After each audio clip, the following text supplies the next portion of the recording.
Hello అండి, అందరికీ నమస్కారం. Welcome back to our channel మన వ్లాగ్స్.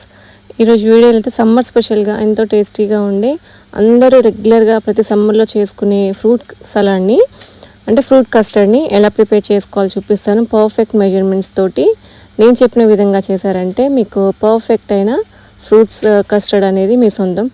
సో కాబట్టి ఇంత టేస్టీ అయిన ఫ్రూట్ కస్టర్డ్ని పర్ఫెక్ట్ కొలతలతోటి టేస్టీగా ఎలా చేసుకోవాలి ఏంటనేది పర్ఫెక్ట్గా టిప్స్తో చెప్తూ మీకు చేసి చూపించబోతున్నాను. సో స్కిప్ చేయకుండా ఎండ్ వరకు అయితే చూడండి, ఎలా చేసుకోవాలో అర్థమవుతుంది. సో ఫస్ట్ అయితే నేను ఒక ప్యాన్ తీసుకున్నాను. ప్యాన్ తీసుకొని ఒక 1 కప్ తోటి అంటే ఒక 3 కప్స్ వరకు పాలనైతే పోసుకున్నాను. ఇవి పచ్చిపాలు యూజ్ చేస్తున్నాను, ఎందుకంటే కాగబెట్టుకుంటాం కాబట్టి మీరు కాగబెట్టిన పాలని యూజ్ చేసుకోవచ్చు. సో 3 కప్పుల పాలలో ఒక పావు కప్ అంత పాలను అయితే పక్కన పెట్టుకున్నాను. సో ఆ మిగిలిన పాలలో నేను ఒక 2 టేబుల్ స్పూన్ల వరకు కస్టర్డ్ పౌడర్ని యాడ్ చేస్తున్నాను.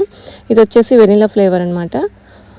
ఒక 2 స్పూన్లు కస్టర్డ్ పౌడర్ వేసేసుకొని బాగా పాలలో కలిసిపోయేంత వరకు కలుపుకొని పక్కన పెట్టుకోవాలి. ఇప్పుడైతే పాలు అయితే పూర్తిగా మరిగిపోతున్నాయి. సో ఇలా మరిగిన పాలల్లో ఇప్పుడు మనము కలిపి పెట్టుకున్న కస్టర్డ్ పాలని కూడా ఒకసారి కలుపుకొని పాలలో వేసుకొని ఫ్లేమ్ అనేది సిమ్లో టర్న్ చేసుకొని కుక్ చేసుకోవాలి. ఇప్పుడు మన 3 కప్పుల పాలకి 1 కప్పు పంచదార వేసుకొని పంచదారని కూడా బాగా కరిగేంత వరకు కలుపుకుంటూ ఈ కస్టర్డ్ మిశ్రమాన్ని ఉడకనివ్వాలి.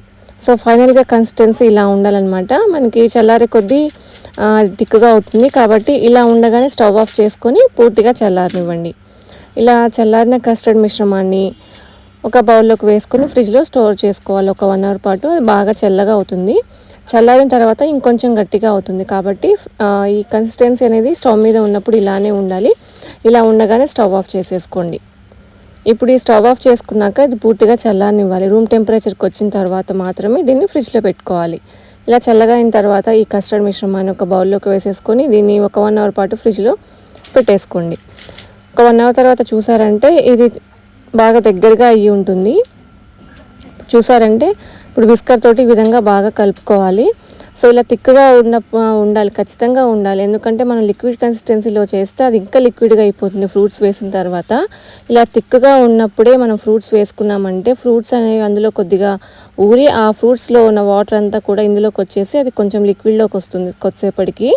కాబట్టి ఇలా థిక్గా ఉన్నప్పుడే, కొంచెం మరీ థిక్గా కాదు, లైట్ థిక్గా ఉన్నప్పుడే వేసుకోండి. ఫ్రూట్స్ని అయితే అన్నిటినీ కూడా కట్ చేసి వేసుకుంటున్నాను. యాపిల్, బనానా, అలాగే వైట్ గ్రేప్స్, బ్లాక్ గ్రేప్స్ ఉండి కూడా వేసుకోండి. దానిమ్మ గింజలు, సన్నగా కట్ చేసి పెట్టుకున్న డ్రై ఫ్రూట్స్, అలాగే టూటీ ఫ్రూటీ మాత్రం అస్సలు మర్చిపోకండి. టూటీ ఫ్రూటీ వేస్తే టేస్ట్ అనేది చాలా బాగుంటుంది.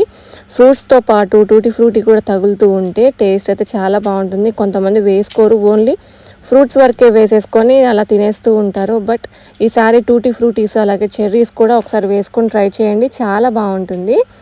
అలాగే డ్రై ఫ్రూట్స్ని కూడా అస్సలు స్కిప్ చేయొద్దు. కొంచెం వేసుకుంటే మీరు కొంచెం డ్రై రోస్ట్ చేసుకునే వేసుకోవచ్చు, లేదా పచ్చిగా కట్ చేసి వేసైనా వేసుకోవచ్చు. కానీ dry fruits, tutti frutti, cherries మాత్రం అస్సలు స్కిప్ చేయకండి, ఖచ్చితంగా వేసుకోండి.